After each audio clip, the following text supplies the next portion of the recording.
welcome to World of Travel, the podcast where we explore the past, present, and future of destinations through the people who experience them with some purpose. On this podcast, we go beyond the postcard into the lifestyles, choices, and even the journeys that shape how we all move through the world. Today's guest is a creator who's redefining what it means to travel well. She blends adventure with intention, proving you can road trip through the most epic landscapes on earth and still prioritize your health. We all want to know how. From media and tech to building a growing platform rooted in plant-based living, she's on a mission to inspire people to start small and live big.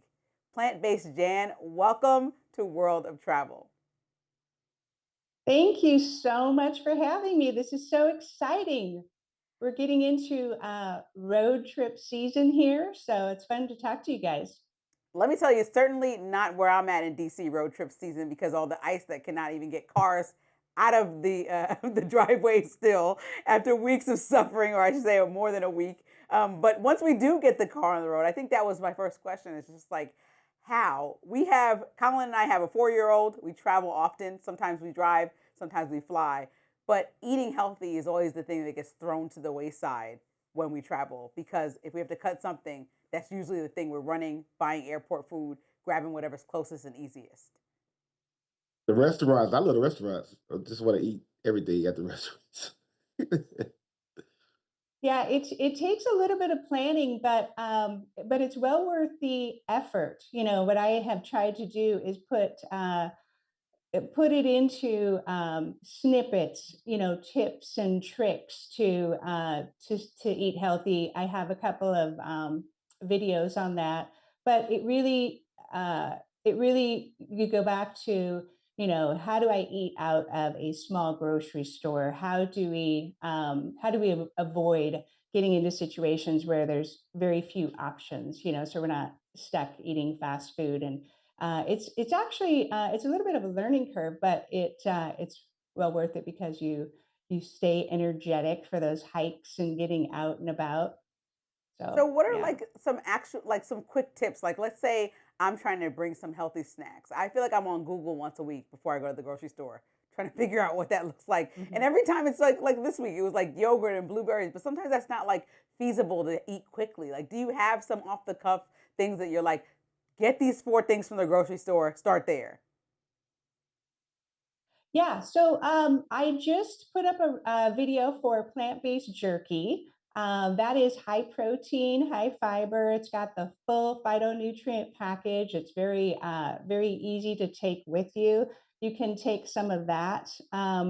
So for snacks, you know, the basics like nuts. And I also think it's great to not overcomplicate things, you know, so just pick up that apple. And you know, one thing, this is kind of interesting, kind of weird, but I take like a little cutting board with me and a sharp knife because if you can find an apple, a banana, you know, just get out your little cutting board, wash it off, and you've got like slices of apple, some nut butters, things like that. So I think it's just it's, you know, there's so many different places that you're going and different situations. You just have to uh, sort of be thinking in advance, you know, of what you're going to do for snacks and all that. But that's the cool thing about taking road trips versus the plane. You're not limited on what you Right. can bring. You know, I can imagine you showing up with the cutting board and the knife. Actually, I did go through. Remember, I brought the cutting board through. Well, Lindsey, you might not have been with me, but they made me throw Well, Yes, the away knives that were my in the cheese cutting cutter. board. Yeah. Yes, yes. But my question for you, you mentioned road trip season. What is road trip season? Or well, when you when get is road into trip season? as soon as you can start driving. Now, the challenge with so the Colorado Rockies, for example, it's going to be pretty limited. I think like Rocky Mountain National Park and that road opens Memorial Day. You know, so it's really a tight season. You can hit some of those roads, you know, in the peripheral season, but but I would say as soon as you can start driving out of your place or get onto a plane, is really road trip season. You just be creative. I would say, like, on the East Coast, where most of the population of our country lives, you can get into the Denver airport, direct flight, and be in Estes Park in, you know, an hour or two. It's pretty amazing, but I guess it just depends on where you're at. So you road Okay. trip through Colorado. So I want to talk about some of your first impressions when you hit those mountain passes and like what your experience was, because we have a home in Colorado in Denver, but and we've always feel like adventurers. We'll go for these drives. We'll drive all the way to Telluride with some stops and make it like an 8 hour fun trip and spend the weekend there. So tell us about what you love. You know, what was interesting to me is I'm from Washington State. And so I always thought, I know mountains. We've got the Olympic National Mountains, we've got Cascades, we've got Mount Rainier. So I always thought I knew mountains. I got to Colorado, and what was so stunning to me is how accessible everything is with all of these different roads, these scenic drives. And um, that was really what blew me away about Colorado. Rocky Mountain National Park, it's the highest continuous paved road in North America. So, those kinds of things just blew me away. Now, What I Rocky, love oh, about go ahead. travel, go ahead, Lindsay. No, go ahead. What I love about travel is discovery of self, discovery of people, discovery of new things. And when I was watching your episode on Colorado, you found a little community inside a mountain. What was that? Oh, is that the hike that I took? I think Yes. what you're referring to is there's a really popular hike on the top of Rocky Mountain National Park. It's called Tundra Communities. It's an interesting name for a hike, but you're basically above the tree line, and it's the name of the trail there. So you walk up, um, you're up at 12,000 feet plus, and there's all these different rock formations, and that's the community, is the rocks that are up there. So that was, I think that's what you were No, I'm referring to seeing. it was like a town carved into the mountain. A town carved into the mountain. Oh, you know what you're referring to is that is Mesa Verde. That is one of the national parks. Yeah, that Yes, was beautiful. so there's four national parks in Colorado, and we did a road trip to hit all four of those. We actually did clockwise. So we hit Rocky Mountain National Park, and then you head south, and you hit the Great Sand Dunes Park, and then you head west. This is quite a road trip, and that is Mesa Verde. And Mesa Verde is ancient cliff dwellers, um, and they basically have preserved all these ruins. There's up to 5,000 ancient ruins in there that are well preserved. And this whole community of people lived there hundreds of years ago. And for the last 100 years that they were there, they actually started building their homes into the cliffs. And so that is the park where you can go see all that. It's a very drivable park too. Um, so that's a fantastic park. Everyone's got different interests, whether it's archaeology or history or natural features of parks. So that's what's fun about Colorado. It's so diverse. Yeah. I want to know a little bit about how you manage all this. So you travel and are on the road for a majority of the year, correct? But you do have a home in Washington State. And so people who want to go after this lifestyle, I've had friends of mine, friends of my parents who are like, we're going to get a Winnebago. And then the Winnebago sits at their house. Oh, we're going to get an RV and we're going to do this. And then they really do it. And then they end up buying a house like one of them in North Carolina. These are all true stories that happened recently. How do you balance both? Like, what's your background about how you were able to make this lifestyle a reality for you? Well, what we did was we always kind of had a goal. We were working towards, being able to travel more. We just realized, when you're in your working years, I call them the survival years, there's not a lot of chance to get out and about, and so our goal was just to finally, get to a place in life where we could travel a lot. And so that's what we're doing now. We haven't been doing it for a long time. Probably the last 6 to 8 years, we've been really out on the road a lot, and it's addictive. So now we're going to keep doing it. So as far as managing it, it's actually kind of a job. It's a fun job to do. So what all goes Tell me into it? where. Oh, go ahead, Lindsay. Go No, ahead. like so when you manage it, do you guys like Kolyn and I for World of Travel? He'll just be like, I want to go to Tokyo. Like that's the whole reason there's no. And then sometimes it's strategic. Like a tourism board will reach out, or we'll watch a documentary on National Geographic and be like, that's a good place. Or we'll learn something fascinating, like healing rituals come from this part of the earth. Let's go check it out. So what kind of makes you inclined to go check out a new place you haven't been?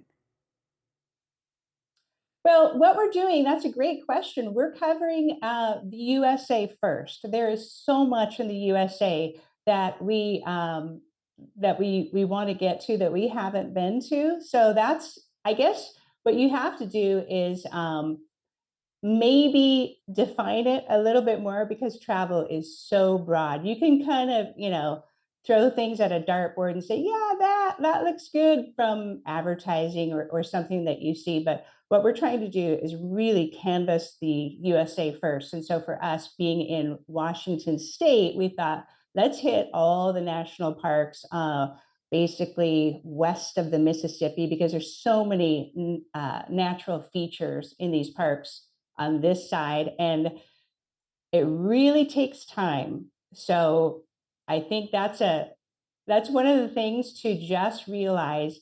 You want to spend the time. You don't want to rush through things. So I think that's really probably a big tip. Let's, how do we want to do this, and do we have enough time to do this? On your journey through these national parks, what is something that's like, you sit back and think about all the time, or you like wowed by it, still to this day? There's so many. I would say, they're all different, so different. And with national parks, what you realize, even though they're all so different, there's a reason why they're a national park. It could be maybe there's not like these intense natural features like Yellowstone or the mountains, but it's like Mesa Verde. There's these ancient ruins in there that they preserved. It's just phenomenal. So that's really, I think it never ceases to amaze me when you're out and about, um, seeing a new place. I think it's really good for us humans, to shift our brains and to, put ourselves in places that aren't comfortable or normal to us. That's what I will a little side note, like we're from Washington State, everything's green, lots of mountains, and it's gray, and it's very, very intensely green, I guess is what you could say. And so when I first went to Utah, Colorado, the colors were just mind blowing to me, to see these tall walls that are orange, and just mind blowing. And I think that's so good for us humans to get out and talk to different people, and to see different landscapes. I On that point, what in your travel have, like, since you've been traveling and going to these different places, how has it changed you as a person?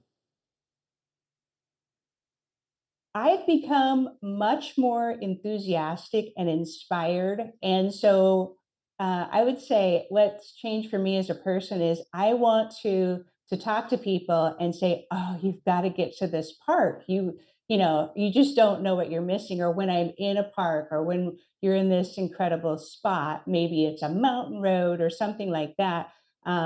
You want everyone to experience it. And so for me, I think I've just gotten a lot more enthusiastic about life, and having this need that everyone needs to be here. Everyone needs to be here with me. and that's impossible. So one of the reasons why I started creating these videos. So hopefully you can come with me. Like that. Like that a lot. That's similar to us. Every time we're somewhere, well, Colin's a little bit more extreme. He's like, "Oh, I want to move here," and then our whole family should come visit. Like it's always like it can be in or out of the U.S., but we get the feeling because once you see the world, I think because I was introduced to traveling at a young age, you just kind of almost feel your mind expanding in like beautiful ways of like all the similarities, all the things you thought you Exactly. understood about the earth that you're learning. Like even when you said about the villages that were inside of the mountain, like in Mesa Verde, like or Colin saw the same thing of the fairy chimneys in Cappadocia. Like there's all these things that are like wonders and of our Earth that you get to explore. But I think that it's beautiful that you focus on the U.S. because intentionally, Colin and I always make sure to include U.S. cities in our travels, even though we do take some extreme, what people would consider bucket list trips. There are some bucket list things happening right here in the US. So the fact that you made that intentional to explore and show, like the one example I just gave, or even like the hot air balloons in New Mexico that are comparative to Cappadocia, there's so much to see. So was it intentional that you wanted to make sure to highlight what our state has to offer, or what our country has to offer? Yeah, I think so. It's one of those things where if I don't know about it, I want to go experience it. And so it is a way to just organize things, if you have a shorter list. And so I think, like with the USA, there's a lot of people think it's not exotic. We need to do something exotic or go over the top for travel. And there's just so much here that I think it really adds to the appreciation of travel and things that are accessible too. When uh, sometimes it's hard to go on a major trip, and the best trip might just be down the road, might be someplace that you haven't visited that's close by. Yeah, I think so too. I mean, I'm in the history, just like that's why the show has a lot of history into it, right? And so I do the history on different locations. I also love animals, like ancient animals. Like my daughter and I, we both love dinosaurs. Uh, Oh. yeah, we're really really into dinosaurs. I saw you covered the dinosaurs in Colorado. We did a little bit of that too.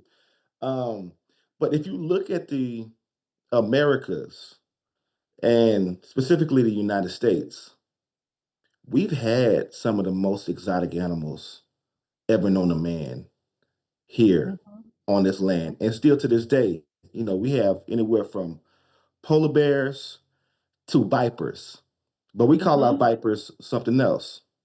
A water mhm. moccasin is a viper.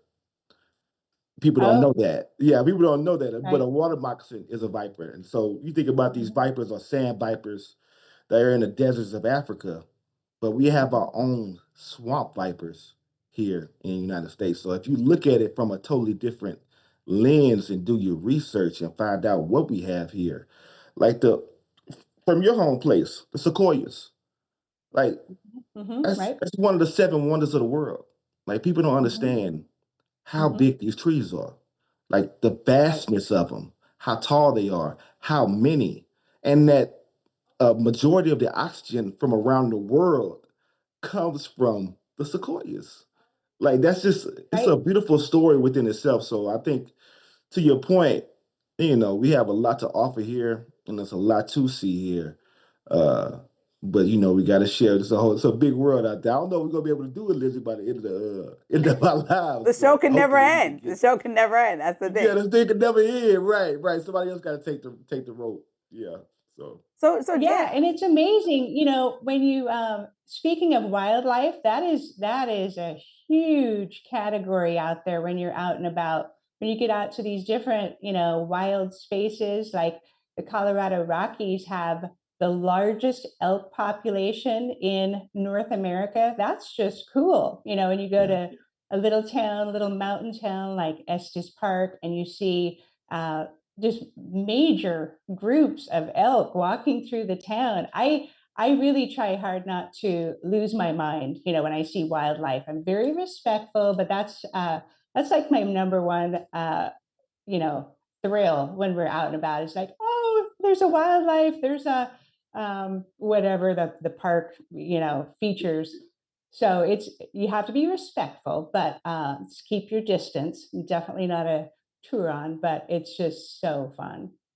We're used to our little bubbles where we live, and you see the pets, but you get out and the wildlife is just amazing. Yeah, I just imagine you in my head. I always thinking and putting together pictures in my mind. But I imagine you like running behind it. Yeah, yeah, like trying to get the shot, like, oh, there's whether it's alligators in the Everglades in Florida. I mean, even I think what happens is you get to know the animals, not just the landscape, but the animals and the wildlife and why they're there. And it there's nothing like the classroom out on the road just because you're living it, you're feeling it. Just like your daughter, let's go touch some real dinosaur bones. They're not in a book. Dinosaur National Absolutely. Monument right there is, I didn't even know that existed, until you start looking around. You don't have to go to, it's not just theme parks. Think outside the box a little bit. Absolutely. Given your love of nature and the outdoor space, did that lead to your interest in a sustainable lifestyle, or was it the other way around? Was it like being vegan that led to, traveling and experiencing more like, or which one came first, kind of the cart or the horse? Well, one thing I'll say, I wouldn't consider myself vegan because you can eat Oreos, French fries, and wash it all down with beer, and that would be vegan. So I'm trying to do the healthy version of that, the whole foods and all that.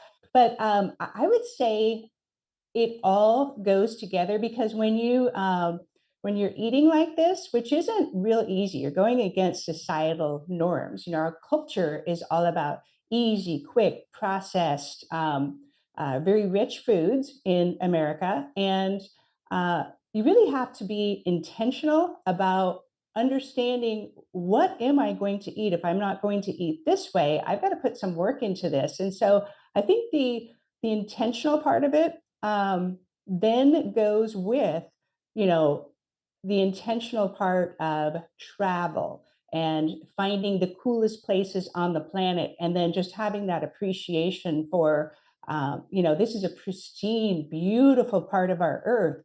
And now this kind of fits because I'm eating this really whole, nourishing foods, and it all, you start to realize this is a very synergistic way of thinking. It kind of changes your brain. So I would say the intentional part of it, it just works on every level. So it just keeps building. I don't think there was either a certain before or after. I think it was just you start building on it and it makes sense. You must enjoy trying I like literally local had Oreo. foods of, different places that you go. So even if it's not local, like an apple that grew on a tree somewhere that you're stopping by, like is that part of your experience, or are you always kind of like packing and going with your Whole Foods? Well, I would say it's a bumpy road, right? The beginning, you have these plans of like, we'll just go to grocery stores and we'll find certain restaurants that serve these things. But what you find pretty quickly is, especially in national parks or the surrounding areas, a lot of times they're out in the middle of nowhere. So I really ran into a food desert a couple of times. I'll give you one quick story. Outside of Death Valley, a Oh wow. beautiful park, kind of a unfortunate name, but Death Valley, absolutely gorgeous. We went into a little town called, I'll just name it, Beatty, Nevada, and I was going to restock there. Well, unfortunately, the only thing there was a Denny's, fine, in a casino, right? And so you really are challenged with boy, this isn't working out so well. There was also a dollar store, which was a multi-purpose no fresh produce. They had, bologna and Pop-Tarts and juice. And so you learn pretty quickly, you've got to prepare, you've got to do things like, pack a cooler and have enough shelf stable goods, enough ways to prepare things like in a motel room. So it's been a bumpy road, but I think I'm almost at a not a professional level, because there is no such thing as a category for whole food healthy eating on the road, as far as I know. But I'm getting better. We're pretty successful now. Have you ever had to sleep on a ride? What? Because you talked about the motels, and my second question was, have you ever experienced any wildlife, dangerous wildlife specifically, like Oh, bears, mountain lions, anything like that? Any scare stories like that?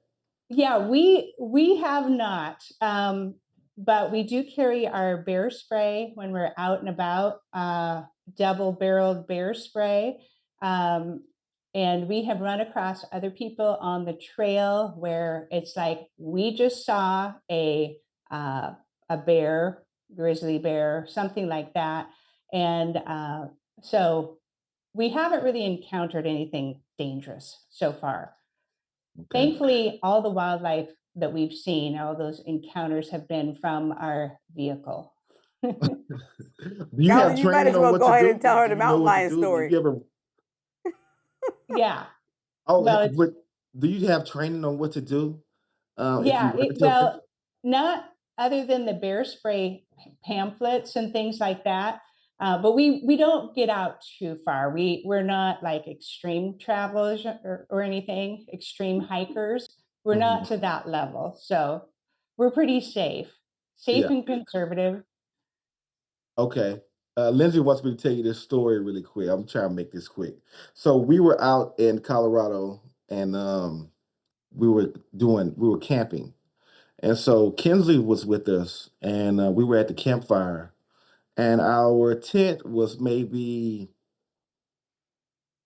300 yards from the actual fire. It was big. It was like a hotel slash camp situation. So we had to Okay. walk, and it was the middle of the night. And so Kenzie was really small. She had to been like maybe between 1 or 2, Lindsay. Too. Yeah. What do you think? She was 2 years old. And so it was dark. I was a little intoxicated, not gonna lie. We were walking back to the tent, and it was just really quiet. And I had an eerie feeling the whole walk back. And I was just thinking, no, it's dark outside. That's the reason why I'm a little nervous, whatever. Anyway, we get inside the tent, and the tent has wood boards underneath it. Okay.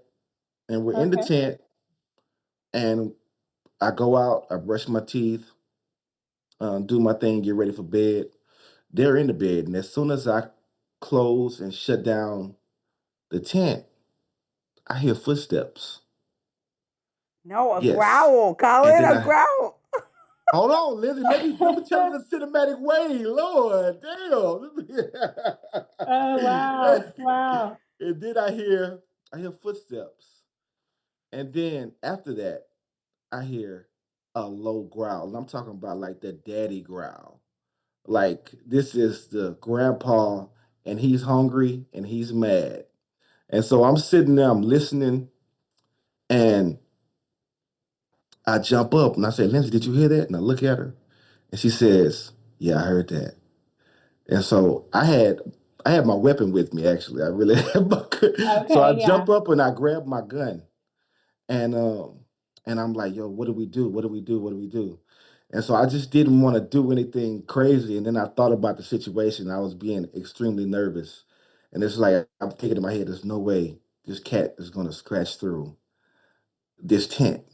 But that's our encounter with a mountain. I'm thinking it was a mountain lion that was outside, and it was the mountain lion was after our daughter, because mountain lions, like, it's so crazy. It's a whole nother story. Wildlife likes to prey on the vulnerable, and so we Right. were the only people with the kid, and so that Mm. cat probably watched us that whole weekend waiting for an opportunity, and it tried that night. Well, and you just checked something off of the checklist of life, right? So you have the ultimate story for your daughter, your grandkids. That's amazing. But you did the right thing as far as, I mean, the only thing I would think is just keep your head. Just, let's just put some logic to it. You started doing that, and you were prepared, but you That was stayed crazy. calm. That was great. You stayed Yeah, calm, and then the yeah, next morning it's like, whew, we're still yeah. here. I remember screaming like, "Get back! Get back!" Right. Yeah. That's You the can thing. always embellish the story too, Yeah, like later on in years, it could develop and, yeah. you went out I and slid kind of, across the car, and then I exactly. let off 2 rounds. Right. So, Right. so Jan, where are some places that you still are on your list? Where would you like to go next? New York, Okay, that's totally believe it different. or But like not. the Catskills or Well, like New York City? Those are different type of mountains. we need to cover the East Coast. We have done Florida very extensively, and that is one thing I would love to, do a road trip and see all of the history of our country. We've done Washington, D.C. quite a bit, but we need to get back up to the more northern East Coast, and I would love to spend some time doing that. Um, and then Alaska. I would like to tackle Alaska. Not easy because it's got a limited season, as far as certain things that you would do. So those would be the next items on the list coming up in the next couple of years. And driving in the car so much, You I know, want to this know who I was has. gonna say Oh, this the Catskill Mountains. The Catskill Mountains in New York. You should definitely check. I Oh, haven't been I'd there yet. love to. Yeah, yeah. I The think that'll be waterways there, yeah, it would just be, that's going to be amazing. All the history. And that's another one. You've got to spend the time. You can't rush through those road trips.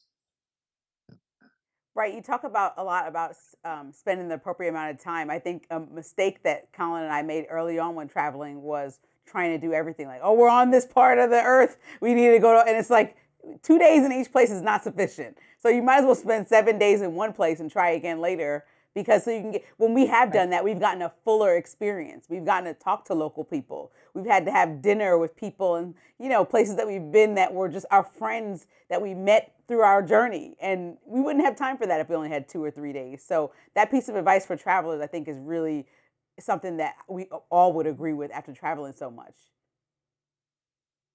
Yeah, that's an excellent point. And I think that is one of the most important points is to also be flexible. Be prepared to spend the time if you meet someone or just be able to pivot. So many times when when our working years and everything, and it's like you become a little rigid. You've got your checklist. We've got to do this, this, and this. And so your point is really one of the most one of the biggest points for successful travel is being able to pivot, being able to be flexible, spend a couple of extra days here. We weren't planning on this, or let's go check this out. Let's spend some more time with these people. I think that is a huge requirement of travel. yeah. Well, plant-based, Jan, we Yeah. appreciate it. We think that traveling the earth, if you pass through DC, please stop by Kolyn and I and connect with us because we're right here in Washington, DC. But if you do make the East Coast I would trip, love we've been to. dying to go to the Catskills, and that's right by my parents in New York, so we can make the trip. But we'd love to continue following and keep up with your travel. So let everybody know where they can find you and keep and stay tuned to all your journeys. So the easiest thing is plant-based Jan. The primary thing for me is YouTube. I have a website, but plant-based Jan YouTube tells you everything that I have going on, and you can email me. One of the most fun things for me is comments. Send me a comment. I respond to every single one of them. I love that. The people feel like they're connected with you, and it shows. Plant based Jan, thank you so much for taking the time for World of Travel. We hope that our Yeah. travel paths cross. Right. See you on the road. And I'll cook something great for you guys. Okay. We'll hold you to it. A deal. Deal. See you next time. Thank you.